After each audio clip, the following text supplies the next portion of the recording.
Hello, my name is Celeste. I am presenting about the course topics of the Indian Act and Settler Guilt. This is for INDG 1000 for Intro to Indigenous Issues for Professor Mark Sayers. So, just as an introduction to myself, I am a fifth year criminology student and I'm not Indigenous to Turtle Island. In fact, I'm a second generation immigrant of Chinese descent. And I note that this is really important to talk about specifically because of the topics I'll be covering, and also because this will directly, cover a lot of the opinions I have at the end of the presentation, especially in terms of settler guilt and immigrant identity. So, to begin, talking about political dispossession in terms of the Indian Act, the Indian Act was established to place the federal government as the head of all First Nations affairs, whether this covered people who had signed a treaty or not with the federal government. And it was a forceful establishment of political power. So, this is not something that was done with consent or consultation. Now, specifically, this created the band council system that replaced any kind of political or decision making system that was there in the past, that had always and traditionally been with that nation. And it was militarily enforced. So it removed any kind of bargaining power that those traditional political sources had with the federal government, because the federal government would only negotiate with the band council. Now, while the band council is a elected position, or positions, originally this kind of electoral power was denied to Indigenous women. Although many First Nations did originally have women in decision making roles and political making roles. Um, this caused a forced dependence on the colonial state, as you know status Indians were unable to participate in colonial politics through voting or peaceful assembly, and therefore could not change these power structures that were imposed on them within the system, and kind of just had to deal with the band council and the colonial council that was placed on them. Another huge historical impact is genocide. Um, the Indian Act itself destroyed many cultural and social structures through the criminalization of ways of life, whether it's criminalizing dancing, expressing traditional spirituality, traditional languages, or just living life on the land through the restriction of hunting rights or fishing rights.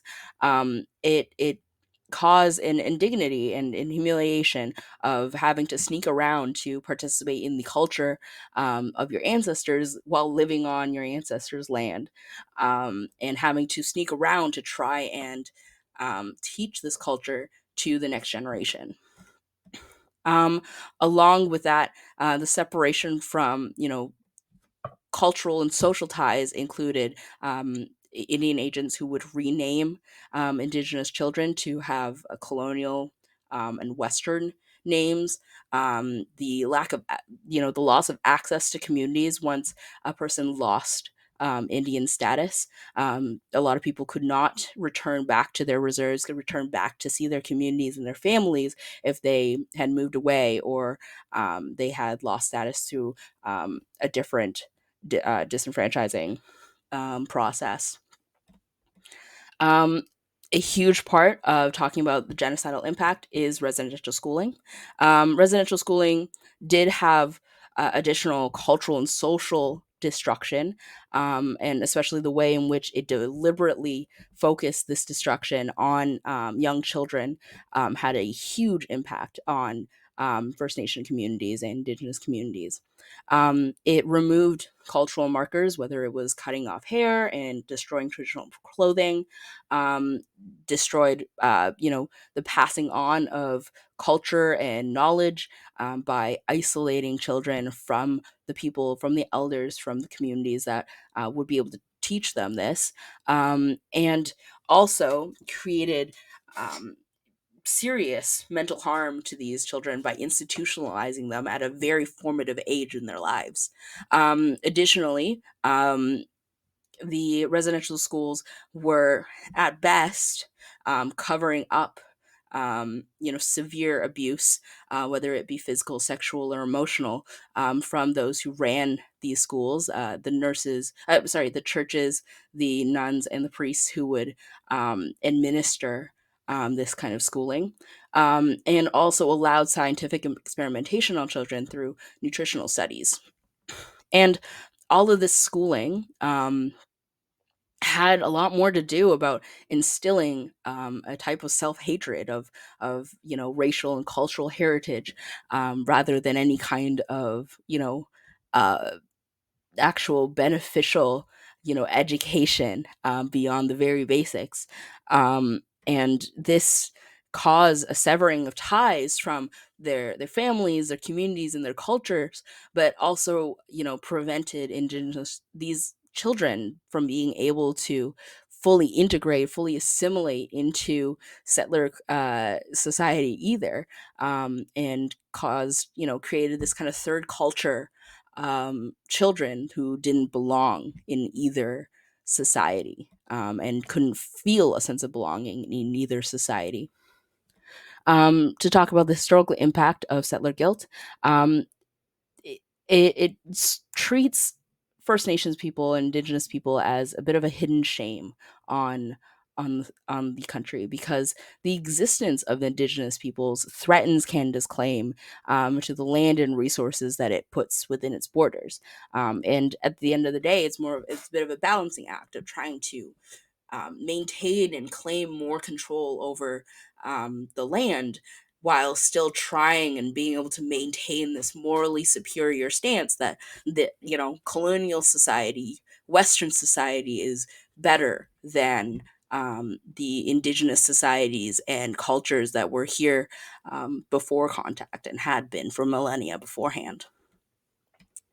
And it also goes directly against the national identity of this assumption that Canadians are peaceful and kind loving, and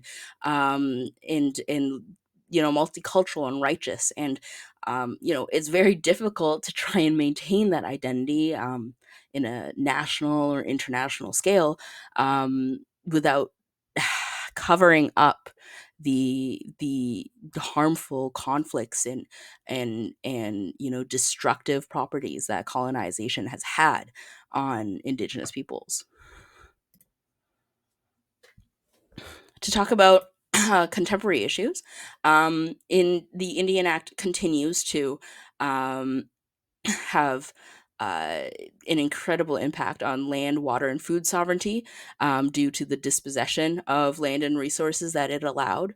Um, Many reserves have very little resources, and little of the resources needed to sustain their communities, whether it's a lack of cultural foods, whether it is because they're in a very remote area and it's difficult